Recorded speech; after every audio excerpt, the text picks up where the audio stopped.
Levante la mano todas las personas que un día se toparon con alguien que les prometió cambiar y nunca cambió. Mano arriba. Esa gente que promete que va a cambiar y no cambia da pereza.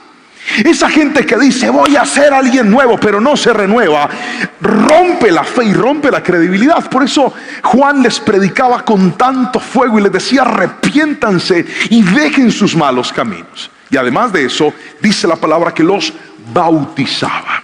Ahora, lo interesante de este momento que voy a leer en un instante es que Jesús, el primo de Juan, pero además de eso el Mesías, toma la decisión de ir donde Juan y dice voy a buscarlo porque yo quiero ser bautizado también. Y es lo que quiero que leamos en el capítulo 3 versículo 13 al 17. Luego Jesús fue de Galilea al río Jordán para que Juan lo bautizara. Pero Juan intentó convencerlo de que no lo hiciera. Yo soy el que necesita que tú me bautices, dijo Juan. Entonces, ¿por qué vienes tú a mí?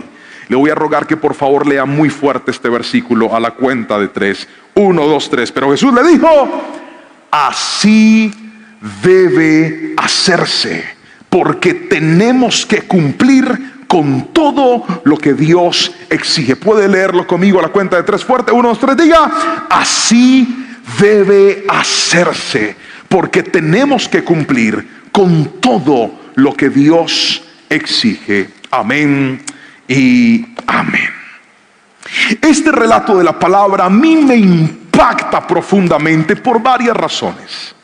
Porque yo veo un Jesús que siendo el Hijo de Dios, teniendo una misión asignada y concreta en la vida, teniendo el respaldo del Padre y aún la unción del Espíritu Santo, pudiendo hacer lo que Él quería, estuvo dispuesto a hacer las cosas de manera ordenada. Esa frase impacta mi corazón. Así debe hacerse. ¿Cuántos de nosotros a veces los peores problemas que nos hemos ganado en la vida nos los hemos ganado porque hemos hecho las cosas como no se debían hacer? Yo he visto gente dañar noviazgos porque los manejaron como no los tenían que manejar. He visto gente quebrarse financieramente porque manejaron sus finanzas como no las tenían que manejar. He visto gente arruinar ministerios porque los manejaron como no los debían manejar. Y pensando en esto, creo que es inevitable darle esta verdad como principio de esta palabra, la cual hemos titulado de la siguiente manera: Dios bendice el orden. Quiero que por favor lo repita fuerte después de mí a la cuenta de 3. 1, 2, 3, dígalo. Dios bendice el orden. Hace muchos años, nosotros en la iglesia, aquí en la central, tenemos una visión llamada los grupos crecer, o los grupos familiares, o las células, en fin, casas de paz. Hay personas que lo llaman de diferentes formas, pero es lo mismo. Y vamos a las casas de algunos de nuestros hermanos que muy amablemente las abren para predicar la palabra y vamos a compartir el mensaje de Dios. Y recuerdo a 2 mujeres, una señora y su joven hijita, una muchacha jovencita que vivía con ella. Su padre había fallecido, ella solamente estaba con su mamá y tomaron la decisión de prestarnos su pequeño apartamento en el barrio Floralia, al norte de la ciudad. Un barrio donde, recuerdo yo, las calles eran unos callejones pequeñitos y por ahí entrábamos a su pequeña casa y ella tan contenta abrió las puertas de su casa para predicar la palabra. En ese momento yo era el supervisor de ese grupo y iba con mucha frecuencia a conocerlo. Me acuerdo todavía que el techo de la casa era bajito y donde yo predicaba daba un bombillo aquí en la cara. Yo terminaba con la mitad de los cachetes quemada y la otra mitad blanquita, pero era hermoso cómo nos reuníamos en ese lugar y cómo esta familia empezó a tomar la decisión de servir al Señor. Recuerdo que aquella mamá con mucho esfuerzo decidió sacar adelante a su hija y empezó a trabajar y trabajaba duro porque era viuda.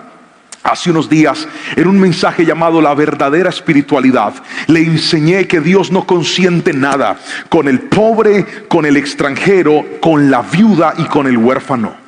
Si hay algo que hace Dios es bendecir a este tipo de personas, porque es como si Dios dijera: yo sé que estás pasando por una situación de dificultad, así que voy a compensar lo que tú necesitas. Y efectivamente, Dios empezó a bendecirlas. Aquella muchacha quería estudiar enfermería y su mamá, con mucho esfuerzo, le empezó a pagar la carrera para estudiar enfermería en un pequeño instituto. Y ella servía al Señor. Yo me acuerdo que estaba en el grupo de alabanza y llegaba con su uniforme, a veces cansada, pero siempre puntual. Diga conmigo: puntual. Fuerte, diga: puntual. Porque la puntualidad es parte del orden. Usted no puede decirme a mí que es ordenado cuando es impuntual. Pégale un codazo al que tiene a su lado y dígale: por impuntual se pierden bendiciones. La muchacha llegaba puntual. Recuerdo que ella traía su maletincito luego del instituto. Ahí traía la ropa, se cambiaba, se arreglaba y salía corriendo a ministrar con nosotros en el altar.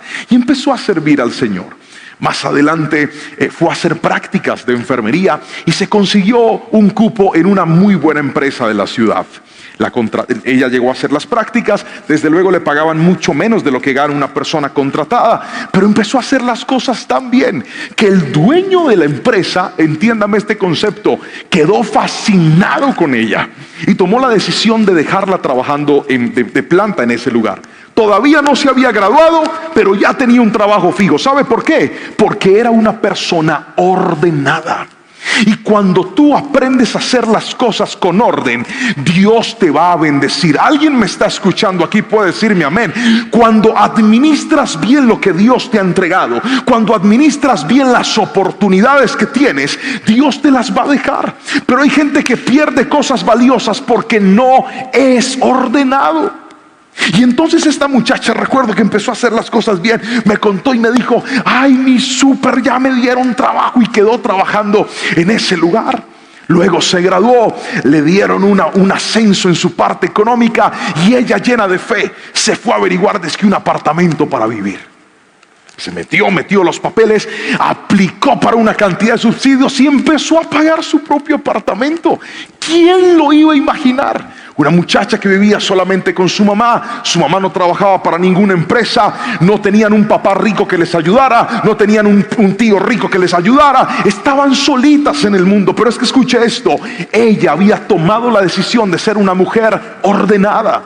Y si hay algo que tú tienes que entender en tu juventud, es que las puertas más grandes que se te van a abrir no es por lo que alguien diga, no es por el contacto de una persona, no es por el trabajo ni la palanca de otros. Las puertas más grandes que una persona puede abrir, las abre de acuerdo a su capacidad de ser ordenado. Porque escúchame bien, cuando te ordenas, Dios te da más. Dígame amén si me está entendiendo. Cuando aprendes a ser ordenado, Dios te confía mucho más de lo que tienes. Pero hay gente que ha manejado su vida de una forma tan inadecuada que cada vez está hundiéndose más y más en los peores problemas de su vida. Y antes de Dios abrir los cielos para bendecirte, te va a abrir los oídos para exhortarte y para decirte: o te ordenas o no vas a ver mi bendición. ¿Y por qué me baso en la historia de Jesús? Me encanta la historia de Jesús porque lo primero que veo en Jesús es que Él estaba listo para respetar el proceso. Y es lo primero que le quiero mostrar. Dios bendice a la gente ordenada por eso, porque están listos para respetar los procesos. Este mundo cada día más rápido, más apresurado, más afanado, nos ha vendido la idea de que podemos llegar de un lugar a otro en cuestión de días, de minutos o de instantes. Pero las grandes cosas en tu vida van a demandar procesos. Jesús era el Hijo de Dios, había sido ungido por Dios, pero aún en Él hubo un proceso. Y ese proceso, ¿por qué era tan importante, pastor? Porque el proceso, quiero que escuche bien, es el que te prepara para caminar en las más grandes bendiciones. El proceso es el que te quita lo malo y el que te aumenta lo bueno. El proceso es el que forma tu carácter. El proceso es el que te ayuda a esperar. El proceso es el que te ayuda a confiar. El proceso es el que te ayuda a corregir y a tomar decisiones correctas. Hay personas que no han aprendido el valor y la importancia del proceso en la vida, y por eso tratan de omitírselo. ¿Y saben qué me he encontrado? Que todo el que trata de brincarse los procesos, se los podrá brincar una vez, pero no dos veces. Yo he visto gente que ha empezado a escalar y a escalar sin proceso, con afanes a la carrera, y algún día le toca devolverse para hacer lo que en su proceso nunca quiso hacer. Por ejemplo, para una relación, el proceso normal, ¿cuál debería ser? Primero, estar enfocado en la vida, saber qué es lo que quieres para tu vida, trabajar, estudiar, proveer para tu familia, ser un buen administrador de tu tiempo, de tu ministerio, de lo que Dios te ha confiado. Pero yo veo gente que parece que no le importan los procesos y dicen: pastor, encontré a mi ayuda idónea. Y están enamorados, y al principio, como el amor es tan bonito, eso no creen en nadie, eso están felices y nos vamos a casar. Pastor, ¿en serio? Sí, pastor, estoy seguro que esta es la mujer. Se casan y después de casados les sabe horrible esa persona. Y dicen: pastor, estoy arrepentida, yo no sé qué fue lo que hice, yo no sé con quién me casé. Yo sí le voy a decir qué fue lo que pasó. Usted nunca respetó el proceso, y ahora en esa vaca loca le va a tener que lo va a tener que volver a hacer. Por eso los procesos son tan importantes. Y a través de Jesús veo lo siguiente, y lo primero es que Jesús aprendió a esperar. ¿Puede repetirlo conmigo, por favor? Diga: el proceso me enseña a esperar. Y le pedí a mi equipo que me ayudara, porque voy a preparar una gelatina. Tráigame la mesita, por favor. Espero que eso esté conectado y caliente. Muy bien. Resulta, levante la mano los que les gusta la gelatina. Ay, no falta el que diga: pero me gusta bogey con regalito, pastor. No, señor. Resulta que la gelatina es una cosa espectacular. A mí también me encanta. A mis hijos les fascina la gelatina. Pero la gelatina tiene una particularidad. Ella tiene unas indicaciones. Permítame, por favor, yo voy a leer las instrucciones. Aquí dice lo siguiente. Estás mal, mijo. Primero, vierta el contenido en una taza, en un cuarto de litro o 250 centímetros cúbicos de agua. Eso es lo que hay aquí, ¿verdad? Bueno, vamos en orden. Mire cómo funcionan los procesos. ¿Alguien me está escuchando aquí? Bien. Entonces vierta el contenido, ahí va. Mire cómo pasan los procesos. Los procesos le enseñan a usted que las cosas tienen un paso a paso. ¿Cuántos dicen amén? ¿Cuántos quieren fundar una empresa? Levante la mano y griten amén. Los emprendedores que están aquí. Hasta ese sueño tiene un paso a paso, mío. ¿Alguien me está escuchando? ¿Cuántos se quieren casar bien casados aquí? Griten amén. Eso tiene un paso a paso. ¿Cuántos quieren tener un ministerio significativo? Les decía amén. Eso tiene un paso a paso. Entonces dice: vierta el contenido. Ahí va. Upale. Esposa, estoy triunfando, mi amor. Ahí voy. Muy bien. Segundo, agregue una taza. Ay, el agua fría. ¿Dónde está el agua fría? Tráigame el agua fría. Agregue una taza de agua fría. Y tercero, vierta el contenido en vasijas y en moldes luego de mezclarlo por 3 minutos. Ahí va.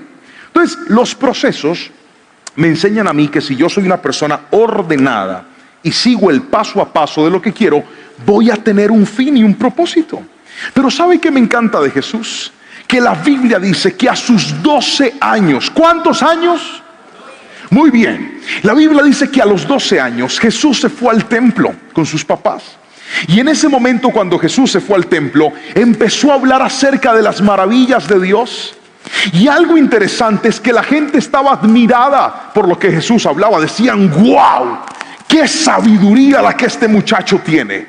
Es un adolescente, está pequeñito, pero ¿cuánto sabe? Pregunta: ¿saber hacer algo significa que estoy listo para entrar en mi proceso?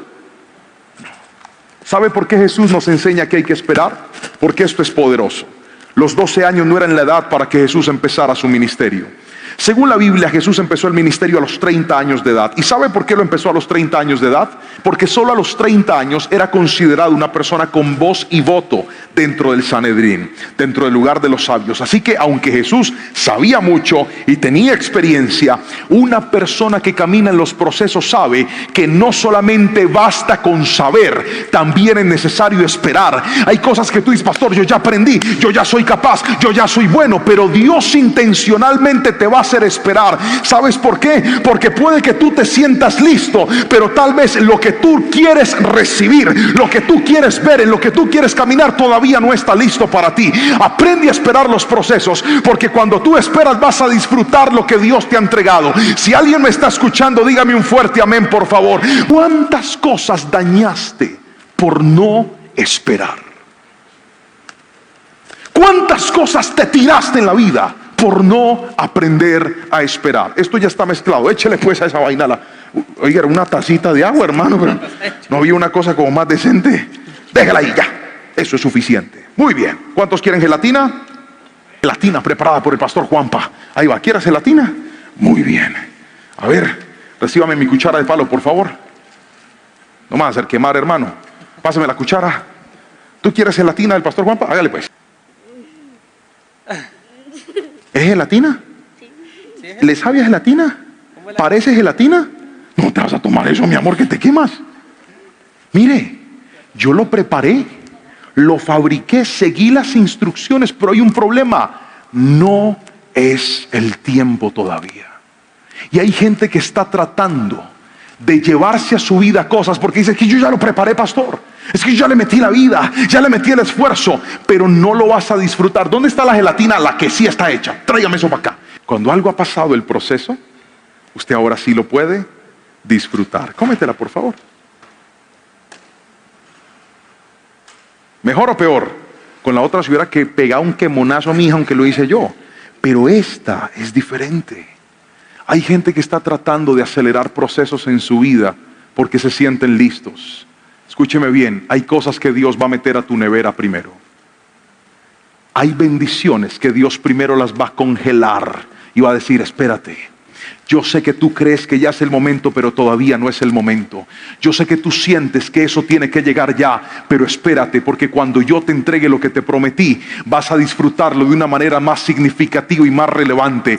Quien hoy está frente a ti te puede dar fe de eso. Han habido tantas cosas en mi vida que yo le he dicho, Señor, yo quiero que esto pase ya. Señor, yo quiero vivir esto ya. Yo quiero caminar en esta respuesta ya. Y Dios me ha dicho, no, todavía no, no es el tiempo, no es el momento. Y quiero que escuches esto. Cuando aprendes a esperar en los procesos, a la hora que llegue la bendición vas a agradecer y le vas a decir, Señor, valió la pena la espera, valió la pena, porque lo que no es en tu tiempo sino en el tiempo de Dios, nada ni nadie te lo va a poder arrebatar. Alguien grite mi amén si me está entendiendo en esta noche. Espera, porque Dios ha reservado algo mejor y más grande para ti.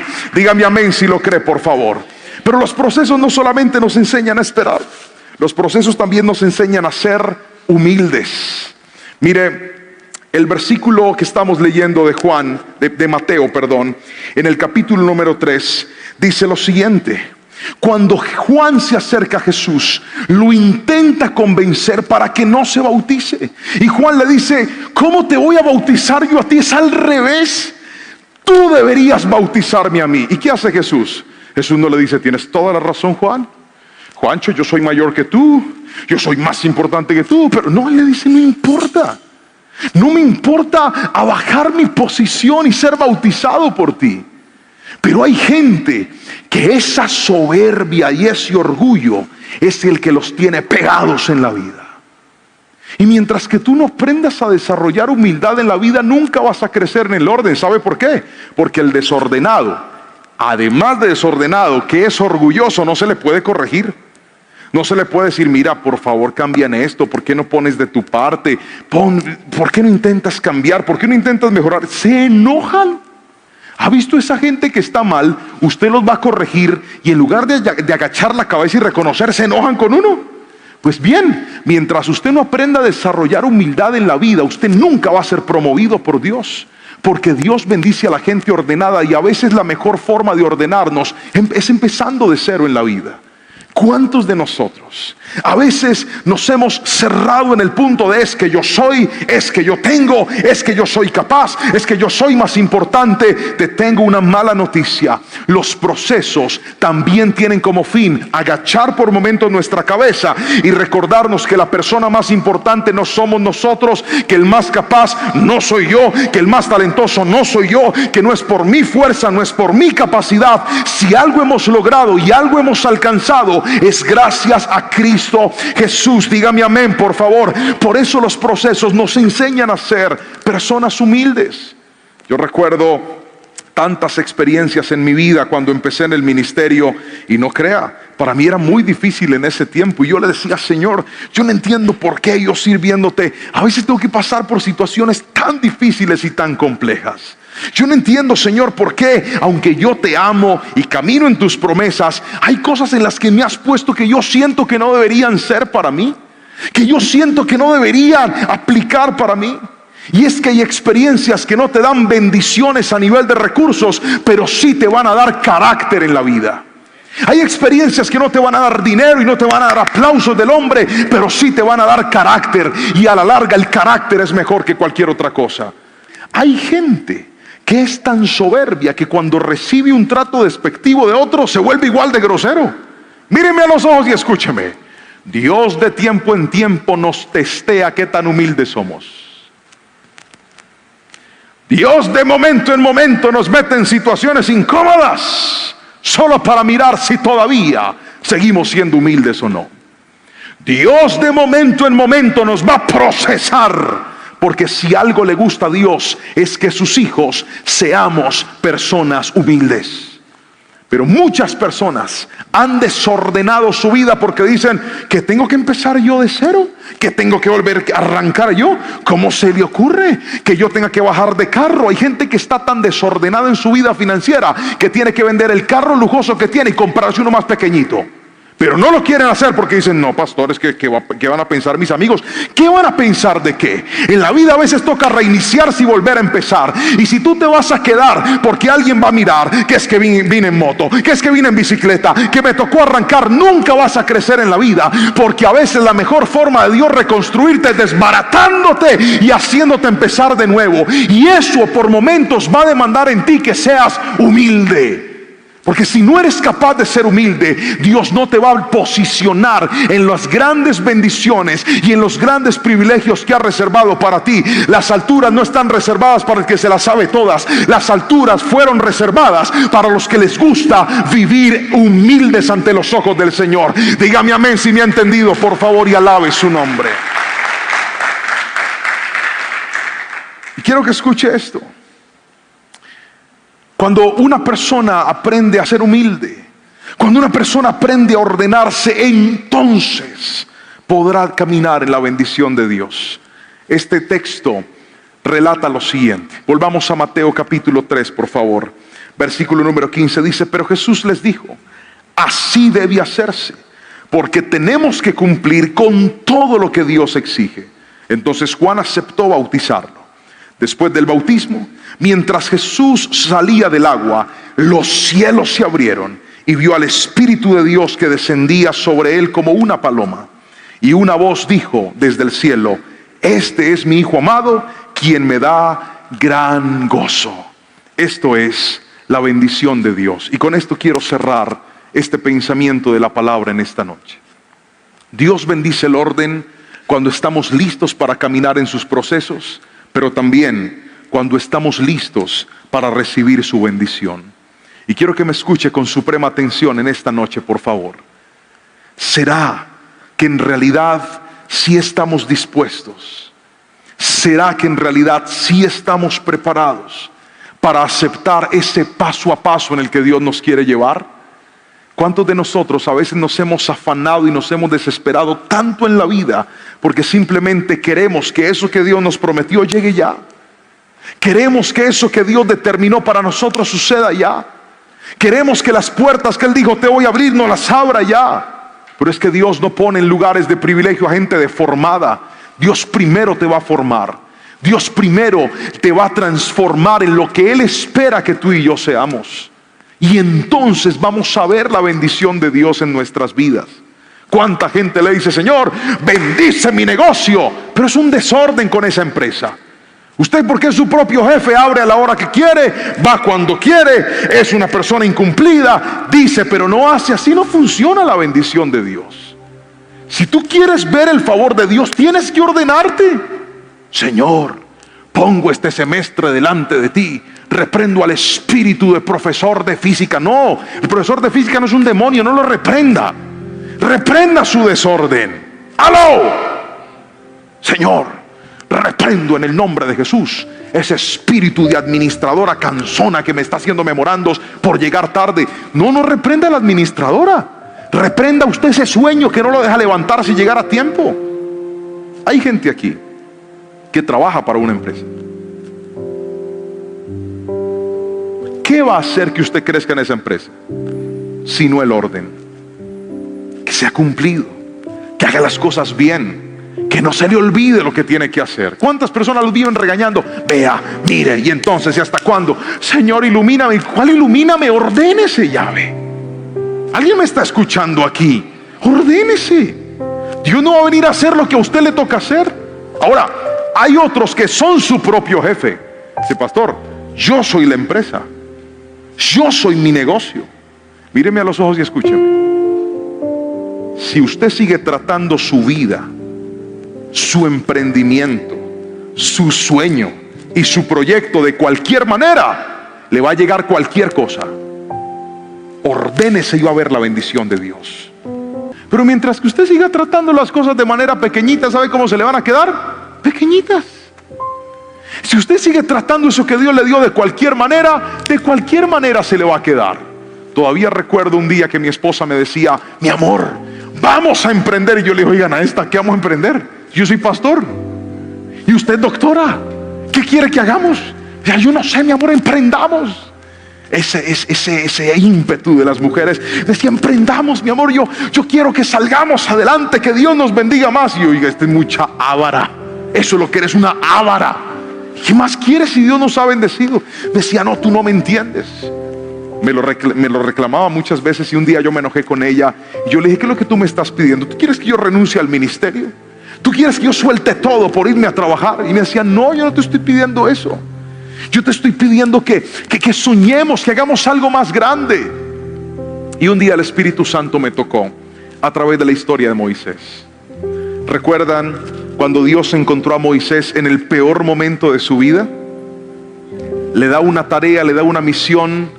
Y Moisés le dice, Señor, ¿y cómo lo voy a lograr? Y Dios le manda la siguiente pregunta, que creo que en esta noche va a caer desde el mismo cielo para mucha gente que está ahí sentada con un desorden, no solamente en la vida, sino en los pensamientos, que es incluso peor. Porque dicen, pastor, yo quiero tanto, pero no sé ni por dónde empezar. Escuche, porque esto viene del mismo cielo para usted. Dios le dice a Moisés, ¿qué tienes en tu mano? Y dice, tengo esta vara. Ok. ¿Y sabe qué pasó? Que con esa vara se fabricó el primer milagro sobrenatural. Cuando la lanza a la tierra se transforma en una serpiente, con la misma vara que parecía que no servía para nada más que para lo que él ya estaba acostumbrado a hacer: cuidar las ovejas de su suegro, porque ni siquiera eran de él. Cuando Dios va a hacer algo grande con tu sueño, lo primero en lo que quiere que te enfoques es en lo que tienes en tus manos. Pastor, yo quiero crecer, pero yo no tengo nada. ¿Qué tienes en tus manos? Hay gente aquí que es hábil, es talentosa, saben otro idioma, tienen capacidades, son músicos y están enterrados haciendo nada. ¿Qué tienes en las manos? ¿Qué fue lo que Dios te entregó? Cree en lo que Dios te entregó. Lo que pasa es que no va a desarrollarse hasta que no te ordenes. Entonces yo me respondí la pregunta y yo dije, yo sé hablar, yo sé enseñar, Dios me ha dado esa capacidad. Ya sé, voy a crear unas capacitaciones empresariales. Y le conté a mi esposa y le dije, mi amor, voy a ser un conferencista empresarial. Y ella me decía, eso era lo que yo quería. ¿Y dónde vas a trabajar? Y no sé, pero voy a empezar a hacer mis conferencias. Y me ordené. ¿Qué hice?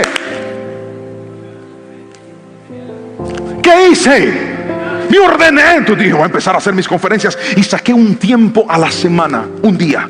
Tomé un papel y empecé a escribir las conferencias. Y dije, ¿cuáles son las problemáticas de las empresas? Pues yo atiendo un poco empresarios en la iglesia, ellos me han contado. Y empecé a hacer. Y empecé a sacar principios y a escribir. Luego dije, ¿y si yo cobro, cómo me pagarían? Entonces llamé a un abogado y le dije, a un contador, perdón, le dije, cuéntame, porque los contadores cuentan. ¿Cuántos gritan amén? Llamé a un contador y le dije, cuéntame, ¿cómo hago para arreglar esto? Y me dijo, puedes manejarlo así, tienes que hacer esta modificación en tu RUT. Y me fui para la DIAN después. ¿Tenía empresa o no tenía? No tenía nada. Solo tenía un sueño. Pero los sueños crecen cuando los ordenas. Yo desinflándome y usted no grita amén. Grite amén, hombre. Los sueños crecen cuando te ordenas. Y me fui para la DIAN, hice una fila. Usted viera la fila que me hice. Por fin me atendieron. A la orden, señor. Yo le dije, mira, es que yo tengo esta actividad en la DIAN, pero necesito poner otra actividad. ¿Cuál? Le dije, tal. Me lo modificaron y me dieron el RUT. Entonces ya tenía el RUT. Y el contador me dijo que también tenía que andar con la certificación bancaria de la cuenta. Entonces fui y la saqué y andaba con mis papeles. No tenía nada, pero tenía orden. Otra vez, no tenía clientes, pero tenía orden. Ninguna empresa me había llamado, pero ya tenía orden. Y el resto fueron milagros sobrenaturales de Dios. Apareció el primero y me dijo, pastor, ¿usted puede darme una conferencia empresarial? ¿A que no sabe yo qué le dije? Yes. Y fui y oré y le dije, Señor, yo soy un pastor tuyo, pero tú me has dado la capacidad de enseñar y voy a dar principios sin decir que son de la palabra, pero son de la palabra, y eso va a cambiar la vida. Y luego de las conferencias había gente que se colocaba a llorar en la empresa. Se acababa la conferencia y me decían, es que usted tiene algo, me hizo llorar todo el tiempo. Y yo por dentro, no fui yo, no soy yo, es el Espíritu Santo al que yo le oré antes de pararme aquí. Él es. ¿Y usted dónde habla? Le dije, en una iglesia. Ay, yo sabía que usted tenía que ser pastor. Sí, señora.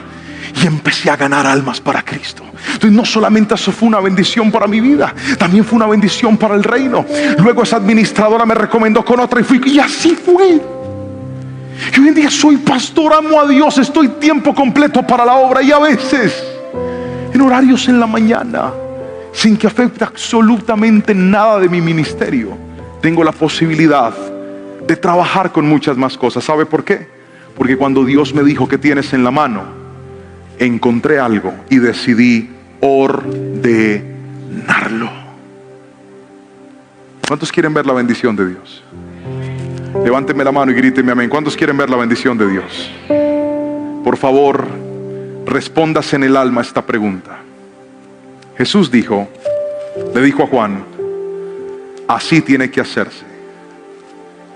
Tenemos que hacer las cosas de manera correcta. Y luego de hacer las cosas de manera correcta, Dios envió la bendición. ¿Qué cosas en tu vida tienes que desbaratar o tienes que reconstruir para empezarlas a hacer de manera correcta?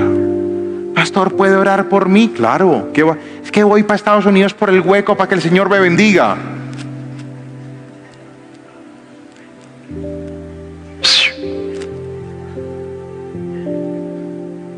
No me pide oración por eso, mío. Pastor, el enemigo me atacó en forma de la Guardia Internacional y me devolvieron. No, el diablo no fue mentiroso. Es que usted estaba haciendo las cosas de manera desordenada. Haga las cosas en orden, y aunque parezca imposible, usted va a ver la bendición de Dios. Haga las cosas bien, y aunque parezca que es inalcanzable, Dios lo va a sorprender. Todo aquel que en esta noche dice, Pastor Juan, yo reconozco que necesito ordenarme, voy a pedirle que se coloque de pie, por favor. Levante sus manitos y le va a decir conmigo al Señor, yo necesito caminar en tu perfecta voluntad. Solo Dios sabe cómo has manejado tu vida, tu ministerio, tu tiempo, tus cosas. Pero con tus manos en alto, si es necesario en este momento pedirle perdón a Dios, pídeselo. Y dile, Señor, ¿a qué horas descuidé lo que me diste? ¿A qué horas maltraté lo que me diste? ¿A qué horas abandoné lo que me diste? Y estoy pidiéndote que bendigas cosas que yo tengo desordenadas. Y estoy pidiéndote que mandes tu favor en cosas que no estoy haciendo bien. El ministerio de Jesús empezó en orden, se desarrolló en orden y terminó en orden. Y por eso tú trajiste tu respaldo sobre nuestro Señor Jesucristo. Amado Espíritu Santo, levantamos nuestras manos y te pedimos, ven y ordena nuestra vida. Vamos, levanta tus manos y dile: Señor, pon mi vida en orden, haz tu perfecta voluntad. Hoy Dios nos ha enseñado que Él bendice el orden. Por eso dile: Señor, aquellas áreas en mi salud, en mi alimentación, en mis finanzas, en mi ministerio, en mis relaciones, en mi trabajo, en mis sueños que no están haciéndose bien, hoy te pido en el nombre de Jesús, ordénalas, porque quiero ver tu favor, tu respuesta y tu mano en mi vida. En el nombre poderoso de Jesús te honramos, te agradecemos y te exaltamos con todas nuestras fuerzas. Amén, amén y amén. Dele un aplauso fuerte al Señor en esta preciosa noche, por favor. Creo que todos nosotros soñamos, anhelamos, oramos e intercedemos por la idea de que Dios se manifieste no solamente a nuestras vidas, sino también a nuestras generaciones. Las generaciones son nuestro legado. Las generaciones son la continuidad y la prolongación de nuestra vida. Son la continuidad y la prolongación de nuestra historia. Hace algunos años Dios empezó a hacer la obra en un hombre llamado José Manuel Lerman. Este hombre era un borracho, era un tomatrago, era un hombre mujeriego, era un hombre maltratador, era un hombre agresivo, era un hombre que había crecido en un contexto familiar machista, en un contexto familiar de autoritarismo. Pero este hombre conoce a Jesús, y cuando este hombre conoce a Dios, Dios empieza a hacer una obra transformacional y poderosa en su vida. Este hombre empieza a morir a su pasada manera de vivir y nace una nueva historia en él. Empieza a estudiar a profundidad la palabra del Señor. Empieza a adentrarse a profundidad en los más ricos y más poderosos misterios de la palabra. Rápidamente y con el pasar de los años afianza su fe hasta transformarse en uno de los maestros de la palabra más representativos de la misión cristiana a la cual él representaba.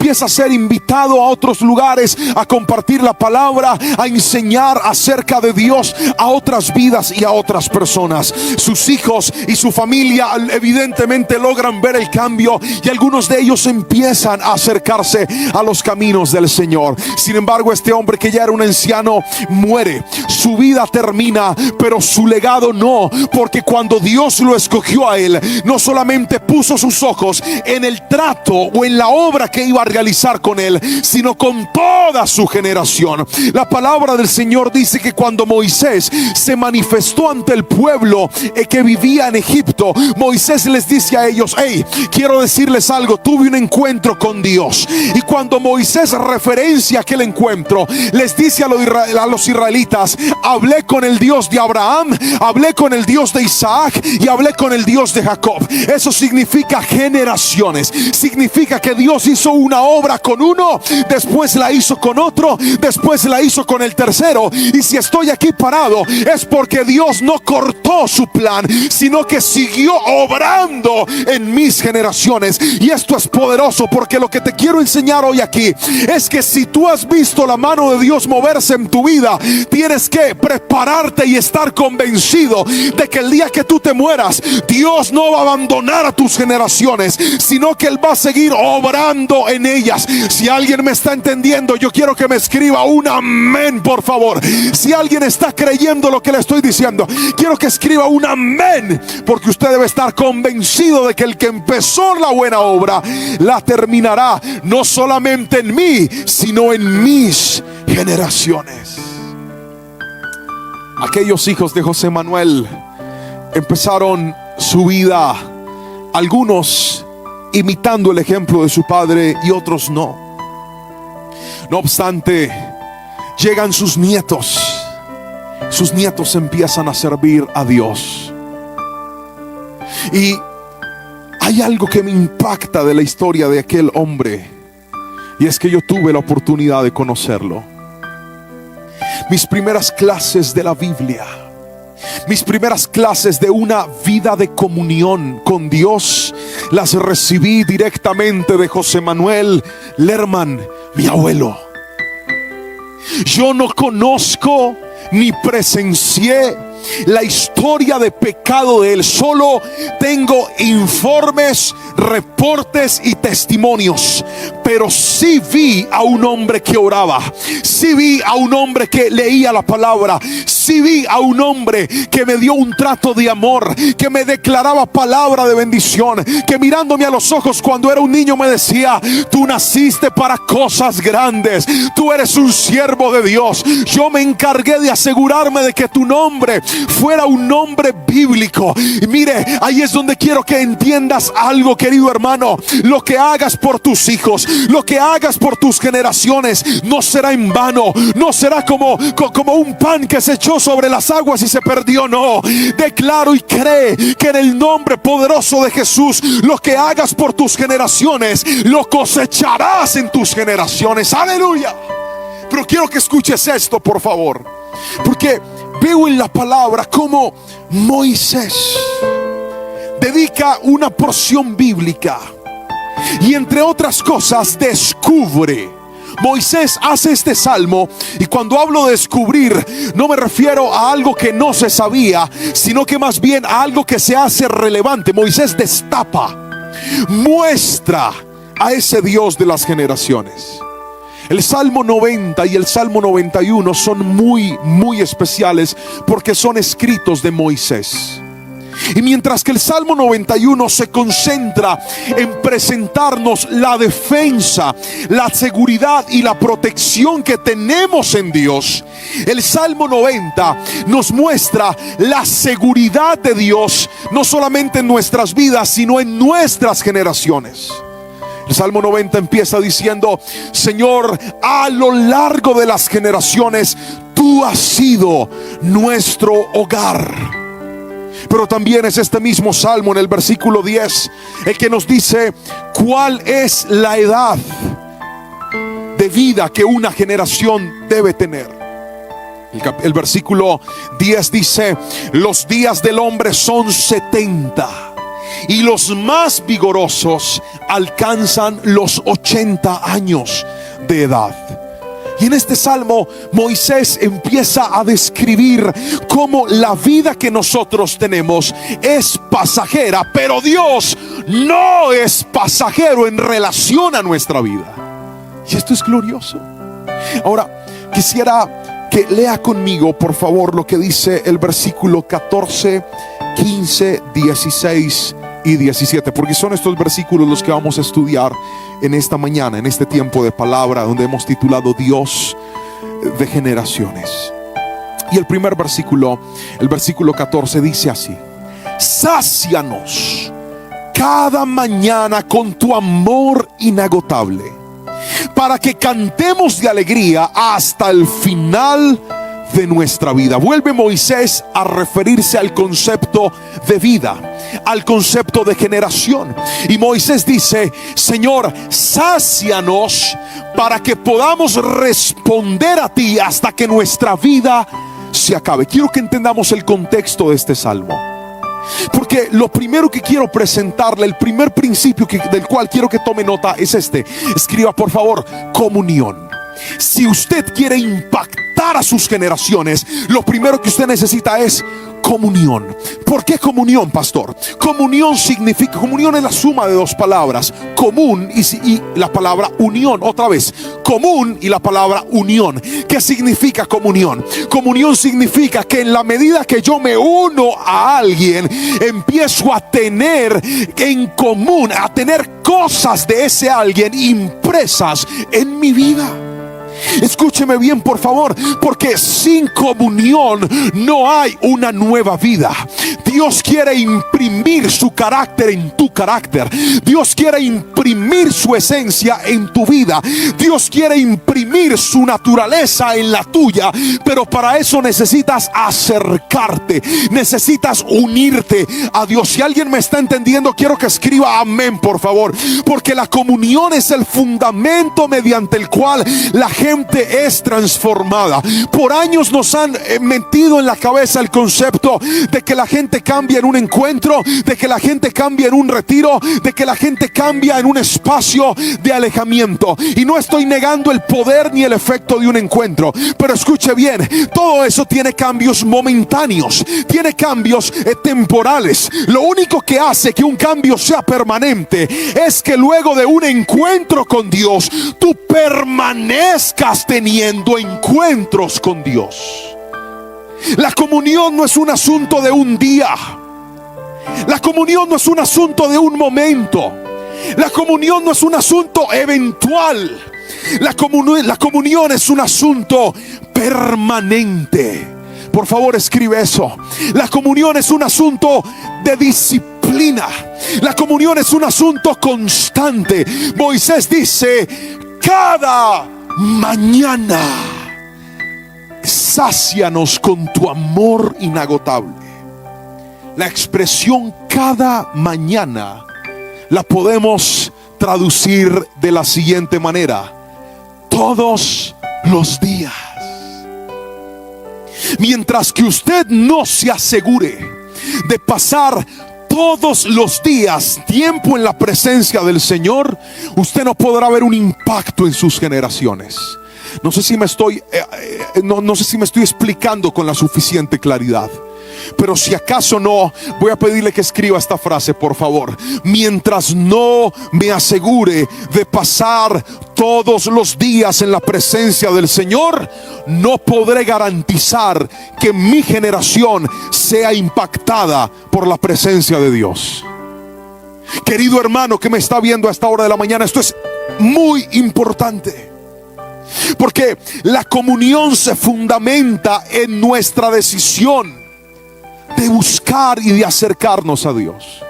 No dije en nuestras ganas, porque si algo quiero yo que usted rescate de su iglesia, es que mientras que usted piense que la espiritualidad se basa en la emotividad, usted estará equivocado. ¿Cómo así, pastor? Sí, hay gente que cree que oramos cuando tenemos ganas. Nos conectamos a nuestro culto, a nuestras transmisiones cuando tenemos ganas. Leemos la Biblia cuando tenemos ganas. Querido hermano, las ganas hoy están y mañana no están. La comunión no es un asunto de emotividad. La comunión es un asunto de disciplina, de determinación. Permítame por favor compartirle brevemente un testimonio. Hace un tiempo tomé una decisión junto con mi esposa, y esa decisión ha dado unos resultados muy positivos en mi familia. La decisión es la siguiente: en el lugar donde yo vivo hay una habitación para mi hijo, hay una habitación para mi hija y hay otra habitación para mi esposa y para mí. Mis hijos desde muy temprana edad duermen aparte, cada uno en su habitación. Pero empezamos a notar en el mayor, en Jerónimo, que a veces le daba cierto temor estar solo, escondido. Le compré una lámpara, la lamparita lo ayudaba un poco. Sin embargo, todas las madrugadas él aparecía en la cama.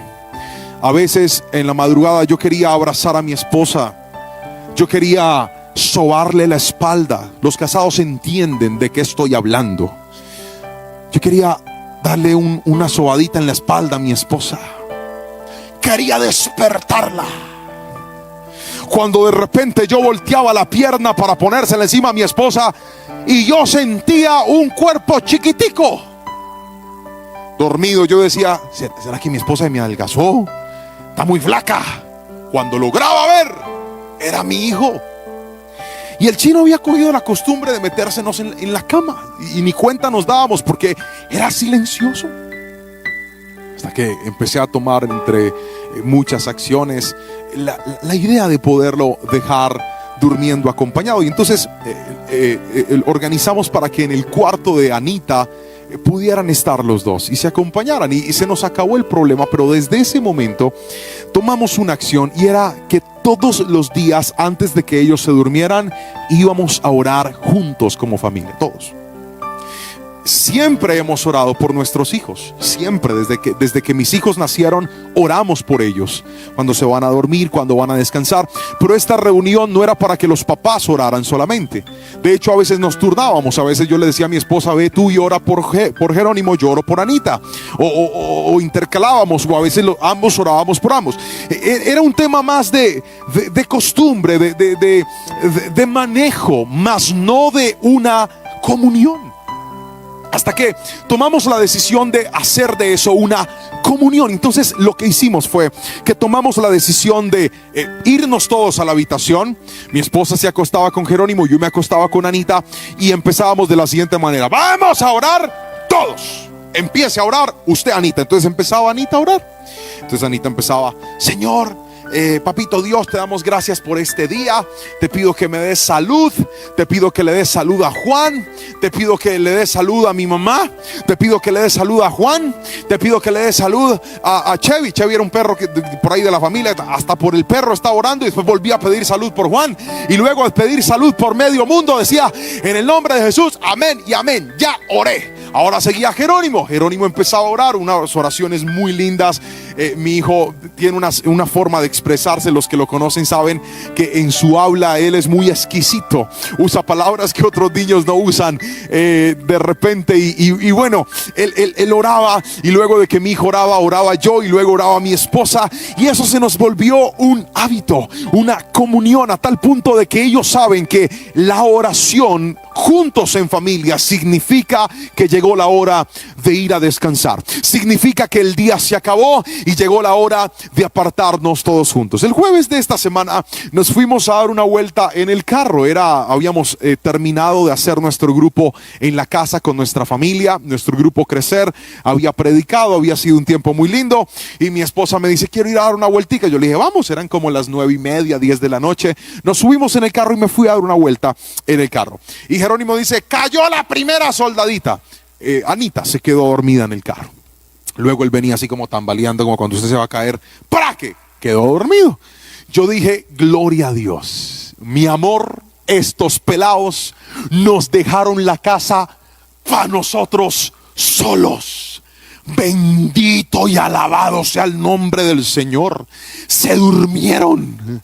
No es sino llegar, ponerlos en la cama, y habrá paz absoluta, libertad en esta casa. Eres mía.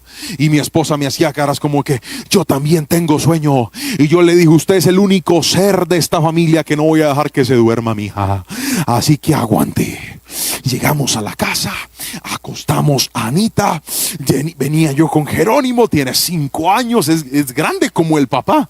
Lo voy a acostar yo, feliz, emocionado, porque sabía lo que me esperaba en el cuarto matrimonial. Cuando estoy descargándolo, y el bendito abre los ojos y dice: vamos a orar. Ay, yo por dentro sentí como un frío. Yo quería orar, pero que se durmiera. Yo quería orar que el Señor lo arrullara, pero no, pidió oración. Y me acordé que tiempo para estar con mi esposa voy a tener después, pero tiempo para que mis hijos amen la presencia de Dios es ahora. Entonces llamé a mi esposa. Le dije: vamos a quitarnos la pijama sexy, pongámonos una pijama decente y vamos a orar. Y nos fuimos al cuarto y empezamos a orar, y pasó lo que siempre sucede. Me quedé dormido. Mi esposa se fue y me dejó descansar, y lo usó como una trampa, porque cuando llegué a la pieza ya era muy de mañana y ya no había chance para lo que yo quería. Pero en ese momento supe que lo más importante era que mi familia estuviera en la presencia del Señor. Comunión. Asegúrate de lograr que en tu casa haya oración. Asegúrate de lograr que en tu casa haya palabra. Asegúrate de lograr que en tu casa haya comunión con Dios. Las familias que tienen comunión con Dios serán familias que tendrán comunión con la victoria. Serán familias que tendrán comunión con los milagros. Serán familias que tendrán comunión con la gloria y el poder de Dios. Porque donde Dios llega, ahí Dios actúa. Donde Dios permanece, ahí hay victoria. Alguien tiene que escribirme amén si me está entendiendo en esta mañana, por favor. Comunión.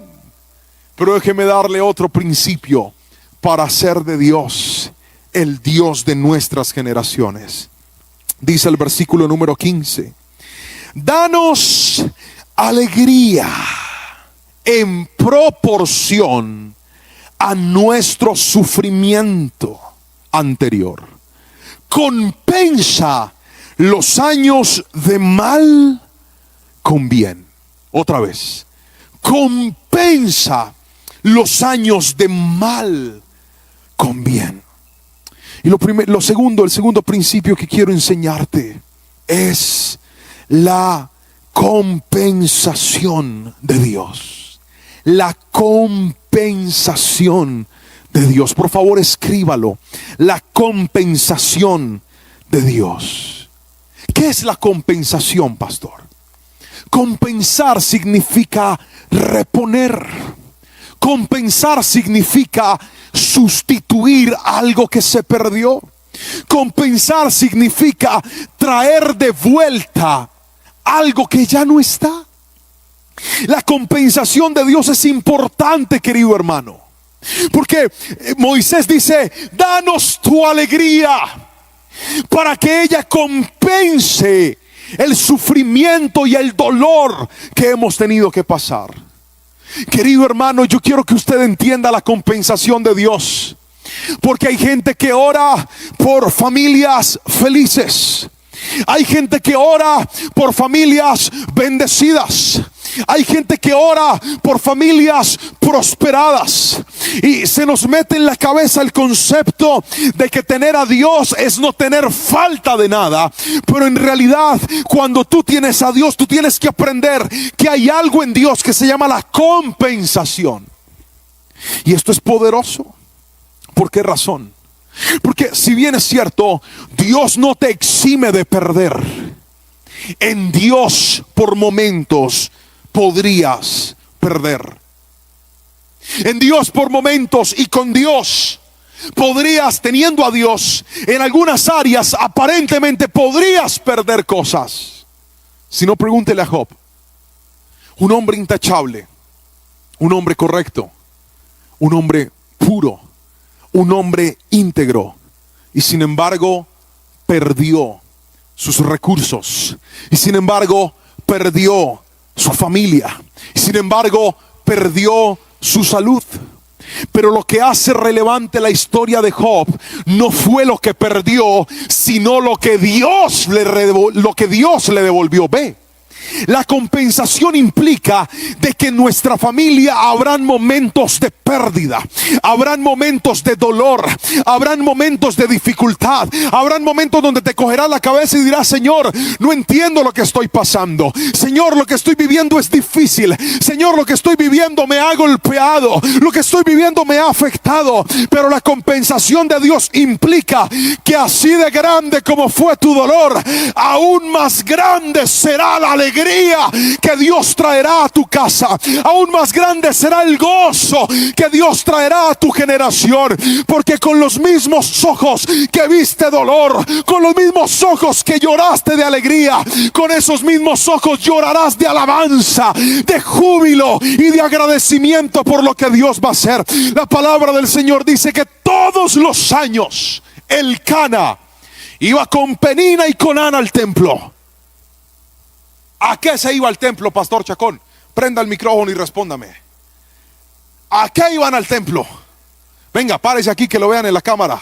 A 2 metros, con el tapabocas bien puesto, para no pegarle la alegría. Yo no tengo COVID, tengo es alegría. Ahí. ¿A qué se iba al templo? Iban a orar. Ajá. ¿A qué más? Y aparte de eso iban a la fiesta iba a darle la comida y a Penina separaba la parte mejor que quería.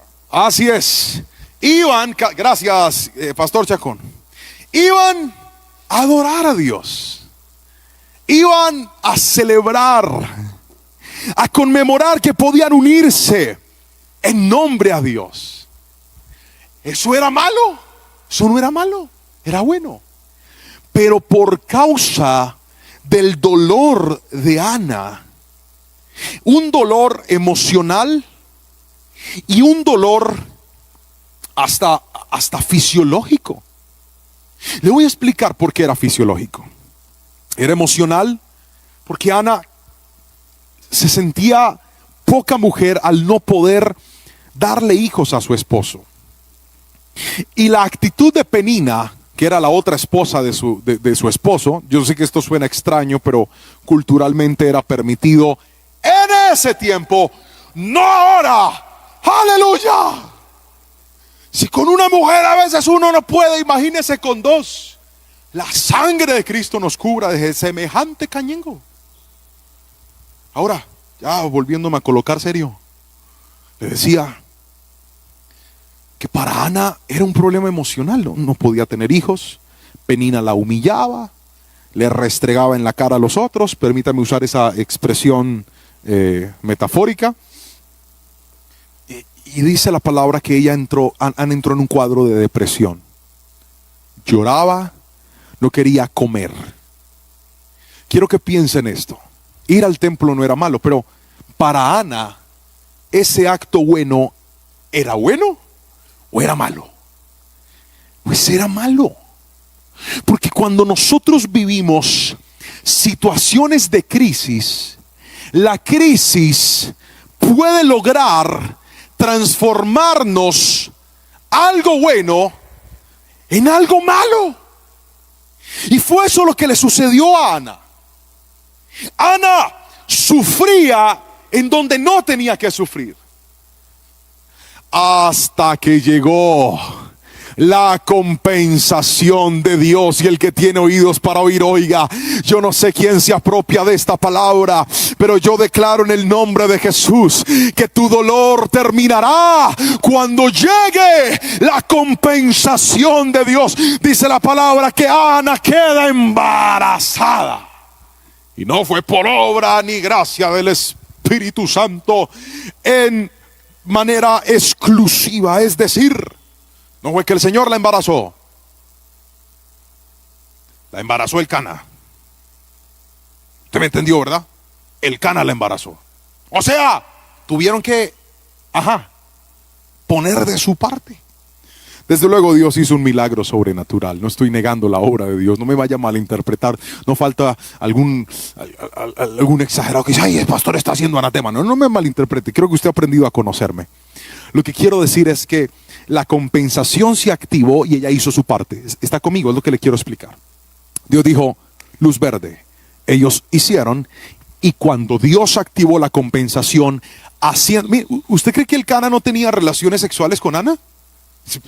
Si la Biblia dice que la amaba aún más que a Penina, hasta le daba una parte especial a ella. Seguramente ellos sí estaban haciendo lo que debían para lograr lo que no habían podido lograr. Pero es que cuando la compensación se activa, te vas a dar cuenta de que lo que por años has tratado y has venido haciendo, ahora por fin sí da resultados. Y muchas personas no han entendido lo que dice Gálatas 6:9, y es: no se cansen de hacer lo correcto, porque a su debido tiempo van a cosechar si no desmayan. Eso de lo que el apóstol Pablo estaba hablando era de la compensación de Dios. Y es: sigue haciendo lo correcto, aunque lo que estés viviendo no sea lo mejor. Sigue haciendo lo correcto, aunque lo que estés pasando no sea lo más agradable, porque yo te voy a compensar. Cuando la compensación llega, Dios hace que lo que un día se volvió para Ana al templo, era el testigo de su dolor, pero cuando Dios la compensó, el templo se volvió el testigo de su milagro, porque el mismo templo que la vio derramar sus lágrimas fue el mismo templo que vio crecer a Samuel, fue el mismo templo que vio crecer a su milagro. Yo en el nombre de Jesús declaro sobre tu vida, a ti que me estás viendo, tú que estás entendiendo, tú que estás apropiándote de esta palabra, tú que estás convencido que fue Dios el que te conectó hoy para ser edificado, hoy quiero que entiendas y recibas esto, mi hermano. Los mismos que vieron tu dolor van a ver la compensación de Dios. Por eso Moisés dijo de una manera poderosa: danos tu alegría en proporción a nuestro sufrimiento anterior. Compensa los años de mal con bien. Aleluya. Yo no sé quién se apropia de esa palabra, pero alguien tiene que escribir: gloria a Dios. Diga conmigo, escriba esto: se acerca mi compensación. Vamos, escríbalo: se acerca mi compensación. Aleluya. Pero déjeme presentarle el tercer principio de esta palabra. Ya estamos llegando al cierre de nuestro ayuno. Tercer principio de esta palabra. Gracias por estar aquí. Pero si usted siente que Dios le ha hablado hasta ahora, no se vaya a desconectar, porque falta lo mejor de esta palabra. Y de todo lo que escribí en esta enseñanza, lo que le voy a decir ahora considero que es lo más impactante en mi propia vida. Es que no se me vaya a desconectar. Es más, si no ha compartido la prédica, hágalo en este momento, porque creo que Dios va a conectar con mucha gente en este instante. Y quiero que escriba esto, por favor. Tercer principio para hacer de Dios un Dios de mis generaciones. Dice el versículo 16: permite que tus siervos te veamos obrar otra vez, y que nuestros hijos vean tu gloria otra vez. Por favor, no lo escuche a la ligera. Por favor, si tiene su Biblia a la mano, no lo lea a la ligera. Aquí hay algo poderoso. ¿Lo escribiste, Capi? Muchas gracias. Gracias por escribirlo. No me ha salido todavía. Ah, sí, aquí está. Aquí lo puso el pastor Chacón. Permite que tus siervos te veamos obrar otra vez. Que nuestros hijos vean tu gloria. Lo tercero que usted necesita para ser de Dios, Dios de sus generaciones, se llama procesos de formación. Escriba, por favor. Tercero, procesos de formación. Voy a volverlo a repetir. Procesos de formación. ¿Qué significa esto, pastor? Dios tiene un plan con tu generación. ¿Me escuchaste? Dije, Dios diseñó un plan para tu generación.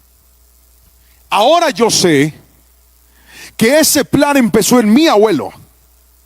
Dios tomó de lo vil y de lo menospreciado y dijo: con este voy a avergonzar a los sabios. Y empezó el plan.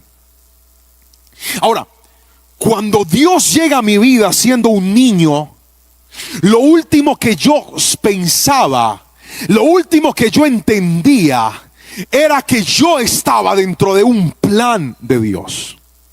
Y por estar dentro de ese plan, toda mi juventud, toda mi niñez, toda mi etapa de adultez y aún mi vejez van a transitar por unos rieles llamado proceso de formación de Dios. Ahora, ¿cuál es la intención de ese proceso? Quiero que por favor tome nota de eso, usted que lo está haciendo en su casa muy juicioso y que sabe que esta palabra no es solamente para escucharla, sino también para inmortalizarla en un escrito, para que nunca se olvide. Quiero que escuche esto, por favor.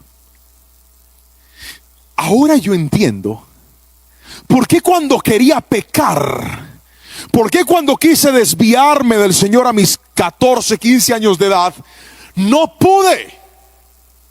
¿Por qué cuando yo quería ser como los demás no me hallaba, no me sentía lleno? Porque es que había un proceso formativo en mi vida. Había un proceso formativo en mi generación. Y yo quiero que tú entiendas esto, porque esto es poderoso. Hay gente que consagró a Dios sus generaciones, sin embargo, hoy están viendo que sus hijos, sus nietos o algunos familiares parece que se desencajaron, se salieron de los rieles, se alejaron del camino, se distanciaron. Yo no sé para quién es esta palabra, pero Dios me mandó a responder tus oraciones con esto. Ellos están tal vez no en el camino que tú estás viendo, pero sí en un proceso formativo de Dios. Quiero que escuche con atención lo que Moisés dijo. Mira esto. Moisés dijo lo siguiente: permite que tus siervos te veamos obrar otra vez. ¿Cómo así? Nosotros ya te hemos visto obrar. ¿Está conmigo?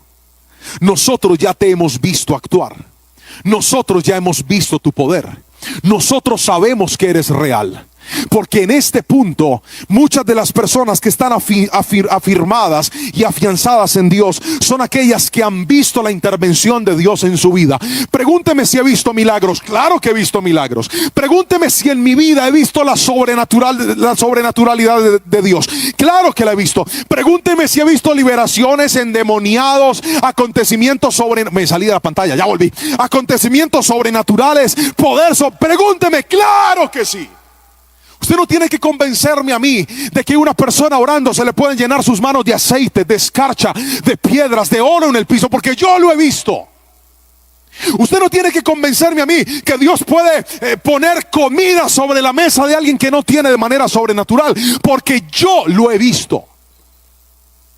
Usted no tiene que convencerme a mí que Dios puede hacer que a usted le llegue dinero inesperado, de lugares inesperados, en momentos inesperados, de forma poderosa, porque yo lo he visto. ¿Quién vio más milagros que Moisés? Ese tipo metió un día la mano dentro de su túnica y le salió podrida, enferma. La volvió a meter y se le sanó. Cogió un palo que tenía de vara, lo tiró al piso y se le convirtió en serpiente. Lo cogió de la cola y se le volvió a convertir en serpiente. Le pegó al río Nilo y transformó todas las aguas en sangre. Tomó polvo de la tierra y se volvió en mosquitos, en piojos. Moisés se paró frente al mar rojo con su vara, y el mar se abrió, y no solamente lo vio abrirse, sino que pasó caminando en seco. Este hombre vio milagros, y por si fuera poco, un día en el monte Sinaí, en una montaña, se escondió en un huequito y le vio literalmente las espaldas a Dios. Tú no tenías que convencer a Moisés de que Dios existía. No era necesario. Porque él ya sabía, él lo había visto obrar, él estaba convencido de que Dios era real. Pero es que, escúchame bien, porque esto es muy importante. La Biblia nos enseña que nuestra tarea como padres es trasladar nuestra fe a nuestros hijos. Que nuestra tarea como padres es sembrar nuestras convicciones a nuestras generaciones. Jerónimo va a aprender a amar a Dios si yo se lo enseño. Va a aprender a creer en Dios si yo se lo enseño. Va a aprender a entender la Biblia si yo se lo enseño. Mi tarea como papá es educarlo en los caminos de Dios. Pero la educación que le damos a nuestras generaciones no reemplaza la experiencia de Dios con esas generaciones. Esto es poderoso. Otra vez, eso es poderoso. Escríbalo, por favor. La educación que tú le des a tus generaciones de Dios no reemplaza la experiencia de ellos con Dios. Por eso Moisés lo que está diciendo es: vuelve a hacer milagros.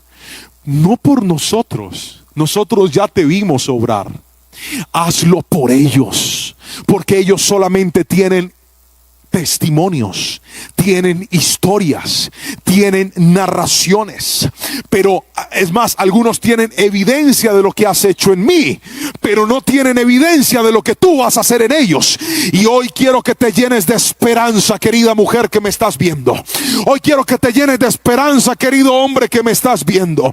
Así como tú tuviste un encuentro sobrenatural con Dios, el cual fijó tu convicción, tus hijos necesitan un encuentro sobrenatural con Dios. Hoy sufres porque lo estás viendo en el pecado. Hoy sufres porque lo estás viendo en medio del sufrimiento de su hogar. Hoy sufres porque lo estás viendo desviado. Pero yo te quiero decir algo: aún en ese pozo cenagoso, ellos se van a encontrar con Dios, y tarde o temprano van a tener su propio encuentro con Dios, y vas a entender que lo que les enseñaste pesa, pero lo que Dios va a hacer en ellos remata. Wow. Algunas personas dicen: ay, es que yo quiero verlo comprometido, yo quiero verlo sirviendo, yo quiero verlo amando al Señor, yo quiero verlo predicando, yo quiero verlo consagrado, pastor, yo quiero verlo entregado en cuerpo y en alma. Y eso no está mal.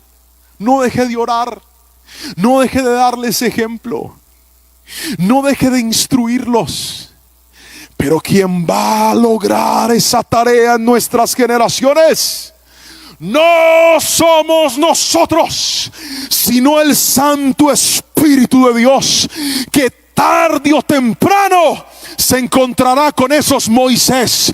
Tal vez tus hijos son como esos Moisés que asesinaron a algún hombre. Tal vez tus hijos son como ese Moisés que perdieron el estatus que tenía, que perdieron la vida que el mismo Dios les había permitido tener, que quedaron en la nada cuidándole las ovejas al suegro.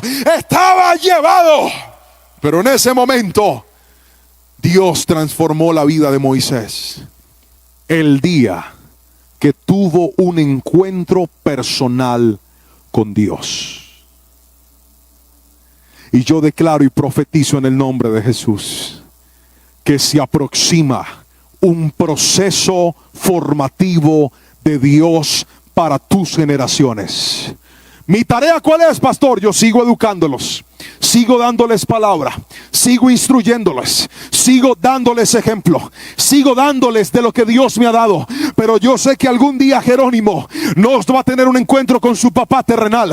Algún día Jerónimo va a tener un encuentro directo con Dios, y ese día se va a lograr lo que yo nunca pude lograr. Yo sé que Anita un día va a tener un encuentro personal con Dios. Yo quiero que alguien escriba el nombre de su hijo, y quiero que declares en el nombre de Jesús: llegará el día en el que mi hijo tendrá un encuentro personal con Dios. ¿Ve por qué le dije que lo mejor faltaba?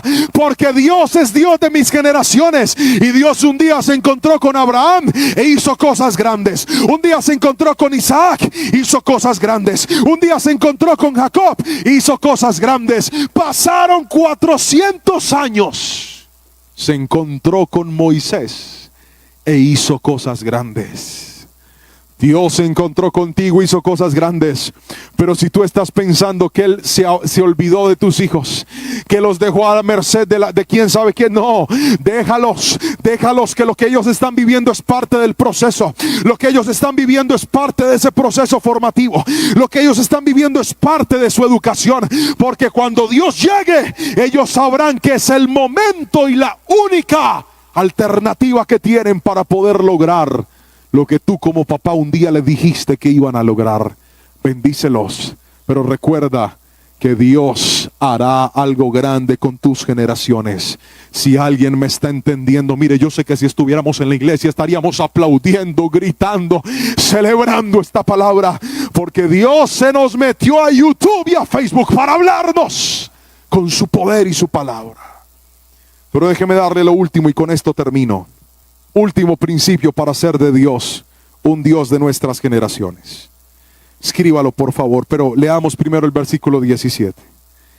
Y que el Señor nuestro Dios nos dé su aprobación y haga que nuestros esfuerzos prosperen.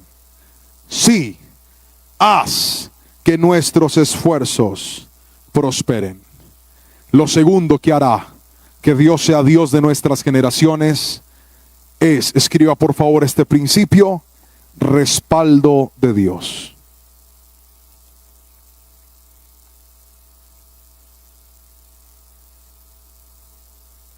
El respaldo de Dios.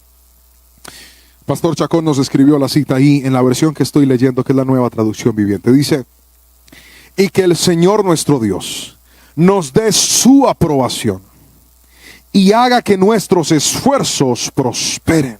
Sí, haz que nuestros esfuerzos prosperen. Querido hermano, usted tiene dos opciones. En la vida siempre tendremos que esforzarnos, siempre.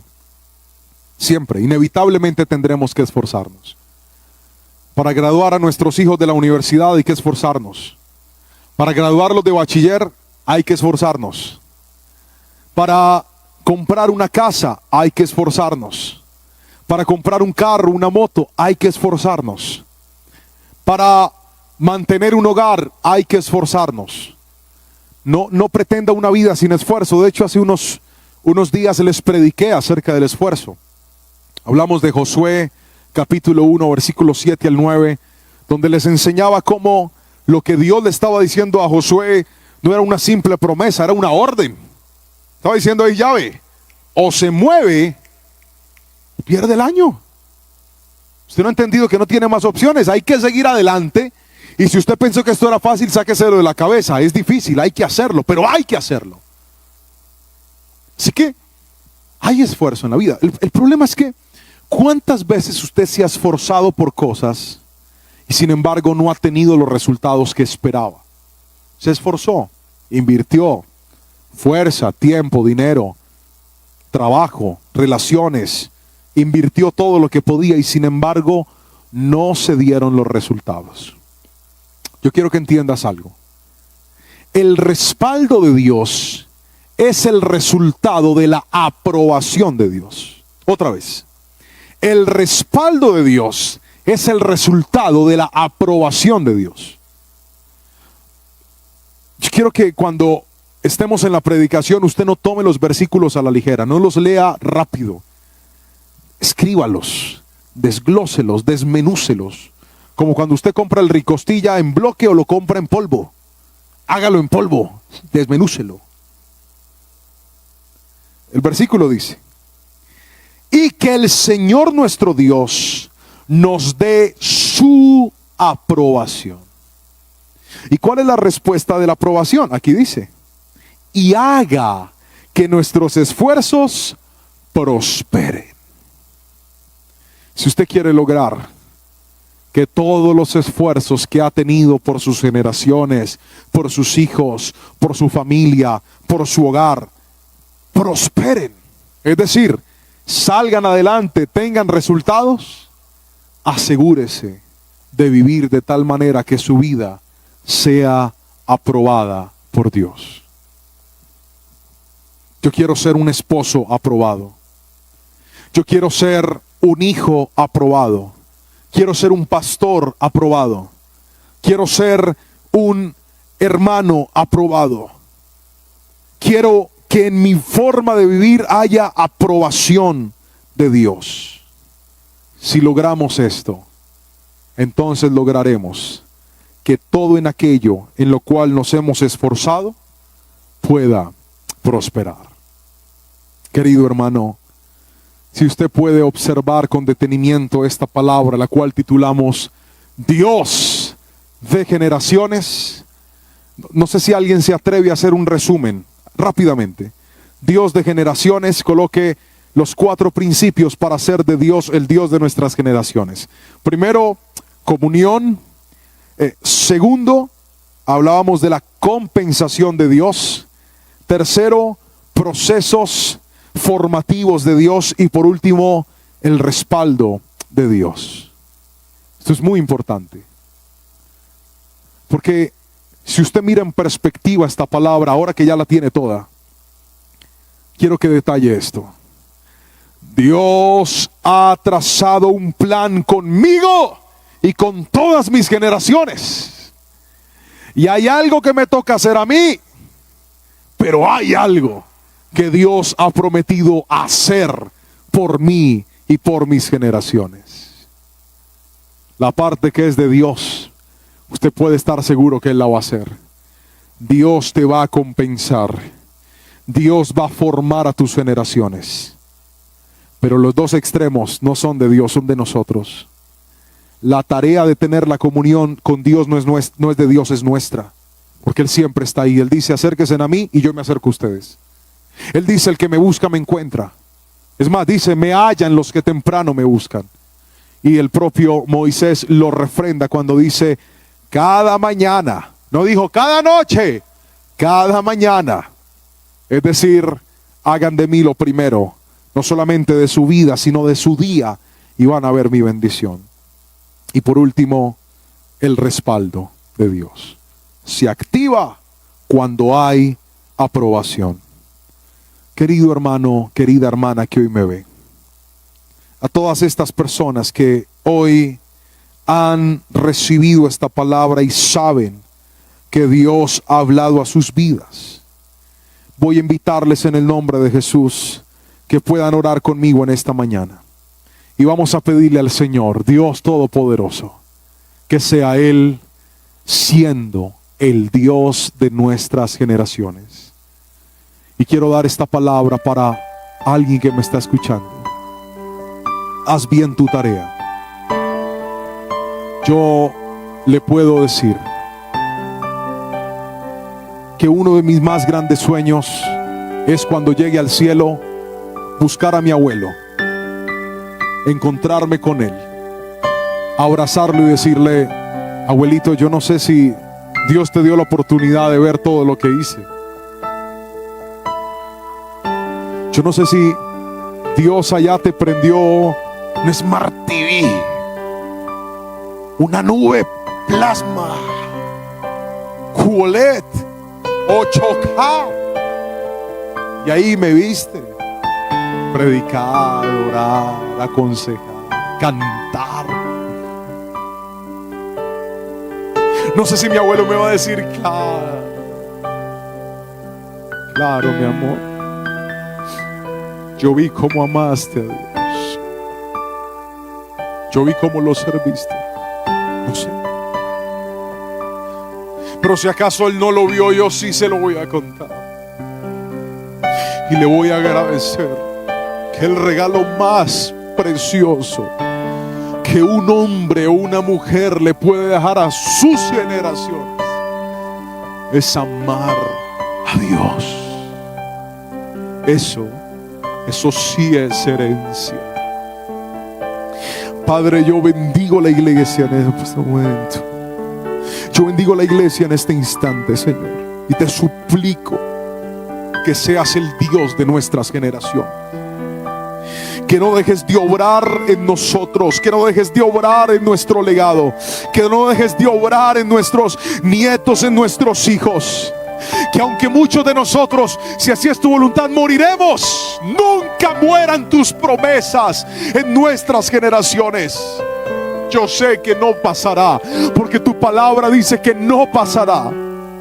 Pero ayúdanos a estar seguros y convencidos que cosas que nosotros no imaginamos que podrían pasarle a nuestras generaciones, en ti van a suceder, porque tú eres y serás el Dios de nuestras generaciones. En el nombre poderoso de Jesús te doy gracias y bendigo toda la iglesia en esta mañana.